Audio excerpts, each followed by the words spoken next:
राखी एक गांव में रहती है। राखी का पति खेती करता है और उसके 2 बच्चे हैं। उसका छोटा और सुखी परिवार है।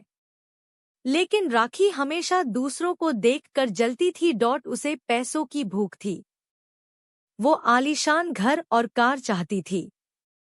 इसलिए उसकी हमेशा पति से खिटपिट भी होती रहती थी। दूसरों के घर में हमेशा उसकी नजर रहती थी। राखी की पड़ोसन एक दिन उसे मोटी सोने की चैन पहने दिखी। उसको बर्दाश्त नहीं होता है।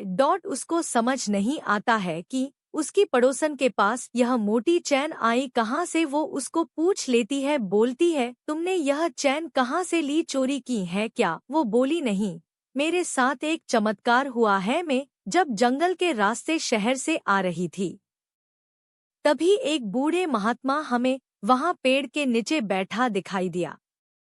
उन्होंने आवाज लगाकर हमसे कहा, पानी पिलवा सकते हो? हम तो अचंभे में भी आ गए कि इतनी सुनसान जगह पर यह यहाँ क्या कर रहे हैं। हमने सोचा कोई शायद रास्ता भटक गया होगा। हमने उन्हें पानी दिया और साथ ही कुछ खाने को भी दिया। देखने में वो साधारण थे, लेकिन जब उन्होंने पानी और खाना खाया तो उन्होंने कहा कि तुमने मुझे पानी और खाना खिलाया, मैं भी तुम्हें कुछ दूंगा।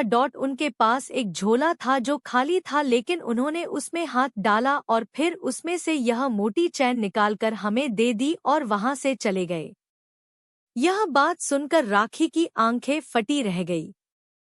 वो बोली, तू सच बोल रही है?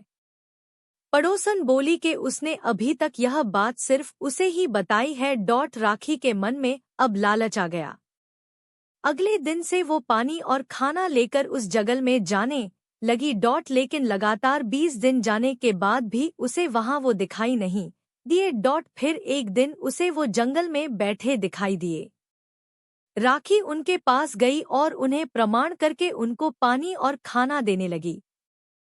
वो महात्मा व्यक्ति राखी को देखकर बोले, मुझे पता है तुम कब से मुझे ढूंढ रही हो। राखी को सुनकर थोड़ा आश्चर्य हुआ कि उन्हें उसके बारे में भी पता है। राखी बोली, आप तो सब जानते हैं। वो बोले, हाँ, मैं सब जानता हूँ और यह भी जानता हूँ कि तुम्हें क्या चाहिए। तुमने मुझे इतनों दिनों तक ढूंढा, इसलिए मैं तुम्हें वो सब दूंगा जो तुम चाहती हो, लेकिन मेरी एक शर्त है। अगर तुम दोबारा मुझे मिलने आ गई तो तुम्हारी स्थिति पहले जैसी हो जाएगी। लालच ने उसे अंधा कर दिया था। वो बोली, हाँ ठीक है, आपकी सारी शर्तें मुझे स्वीकार है। उन्होंने अपने झोले से एक मुट्ठी रांद दी और कहा कि इसे अपने घर के कमरे में आंख बंद करके डाल देना। फिर आँख खोलते ही तुम जो चाहोगी वो मिल जाएगा। राखी वहां से भागते हुए जल्दी से अपने घर पहुंची और कमरे में आँख बंद करके उसने सोचा कि सारा कमरा सोने से भर जाए, और वो रात कमरे में फैला दी। आँख खोलते ही उसे चमक ही चमक दिखाई दे रही थी। सारा कमरा सोने से भरा हुआ था। उसकी खुशी का कोई ठिकाना नहीं रहा। वो नाचने लगी, पागल सी हो गई।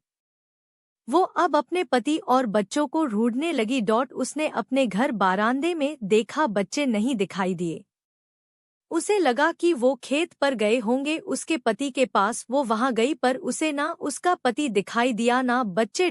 वो घर वापस आ गई। उसे लगा कि वो कहीं गए होंगे, शाम तक वापस आ जाएंगे। वो वापस आकर फिर सोना निहारने लगी। शाम हो गई, लेकिन उसके बच्चे और पति दोनों ही वापस नहीं आए। शाम से रात हो गई। अब उसकी चिंता बढ़ने लगी। वो घर के दरवाजे पर ही टकटकी लगाए देखें जा रही थी। लेकिन करीब आधी रात बाद भी जब पति और बच्चे ना आए तो वो रोने लगी। कमरा सोने से भरा था, लेकिन फिर भी वो रो रही थी। उसे समझ आ गया। सुबह होते ही वो जंगल में उस महात्मा से फिर मिलने गई। पूरा जंगल ढूंढा, नहीं मिला। वो रोते हुए पेड़ के नीचे बैठ गई। वो महात्मा एकदम से उसके पास आ गए। बोला कि मैं तुम्हें देखकर जानबूझकर छुप रहा था, तुम्हें याद नहीं कल मैंने क्या कहा था? राखी रोते हुए उनके पैरों में गिर गई और बोली, मुझे कुछ नहीं चाहिए, सब ले लो, बस सब पहले जैसा कर दो। बूढ़े महात्मा ने बोला, आज पानी नहीं पिलाओगी? राखी भागते हुए पास के तालाब से पानी ले आई।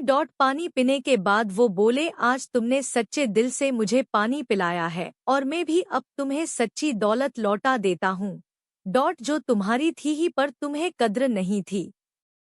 वो घर आई तो पति और बच्चे घर के दरवाजे पर ही थे। उसने अपने पति से पूछा कि आप कहाँ थे। वो पति बोला, वो अपने दोस्त के यहाँ ही था। अचानक बच्चे भी आ गए और खाना खाकर हम लोग रात वही सो गए। पति ने पूछा, लेकिन तुम कहाँ गई थी सुबह सुबह? राखी ने कुछ नहीं बोली।